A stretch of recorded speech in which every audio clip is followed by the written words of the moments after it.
আবারও ব্রাজিলের মিডফিল্ডে জাদু ছড়াতে আসছেন অস্কার। বিস্তারিত জানতে পুরো ভিডিওটি দেখুন এবং খেলার সব আপডেট পেতে সাবস্ক্রাইব করুন আমাদের ইউটিউব চ্যানেলটি ও ফলো করুন ফেসবুক, ইনস্টাগ্রাম ও টিকটকে।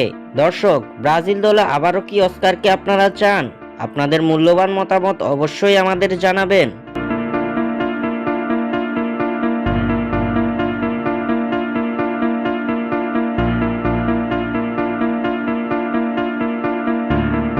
অস্কার, যার পুরো নাম অস্কার দোস সান্তোস এমবোবা জুনিয়র, একজন প্রতিভাবান মিডফিল্ডার যিনি তার দক্ষতা এবং খেলার ধারাবাহিকতার জন্য বিখ্যাত। তিনি মূলত অ্যাটাকিং মিডফিল্ডার হিসেবে খেলেন, তবে উইঙ্গার হিসেবেও কার্যকর ভূমিকা পালন করতে সক্ষম। 2012 সালে ইংলিশ প্রিমিয়ার লিগের ক্লাব চেলসিতে যোগ দেন এবং সেখানে সফল ক্যারিয়ার গড়েন। চেলসির হয়ে প্রিমিয়ার লিগ শিরোপা, ইউরোপা লিগ এবং লিগ কাপ জিতেছেন অস্কার। চেলসিতে প্লেমেকিং ক্ষমতা এবং দূরপাল্লার শটের জন্য বেশ প্রশংসিত হন এই ব্রাজিলিয়ান। ব্রাজিল জাতীয় দলের হয়ে বেশ কিছু উল্লেখযোগ্য পারফরমেন্স দিয়েছেন অস্কার। 2014 সালে ফিফা বিশ্বকাপে ব্রাজিলের মূল একাদশের সদস্য ছিলেন এবং দলকে সেমিফাইনালে তোলার পেছনেও গুরুত্বপূর্ণ ভূমিকা পালন করেছিলেন এই মিডফিল্ডার। তবে 2016 সালের পর থেকে ব্রাজিল দলে আর সুযোগ দেওয়া হয়নি তাকে। বলা হয়ে থাকে এখন পর্যন্ত অস্কারের মতো প্রতিভাবান মিডফিল্ডার তৈরি করতে পারেনি ব্রাজিল। তবে এবার আবারও ব্রাজিলে ফিরছেন অস্কার।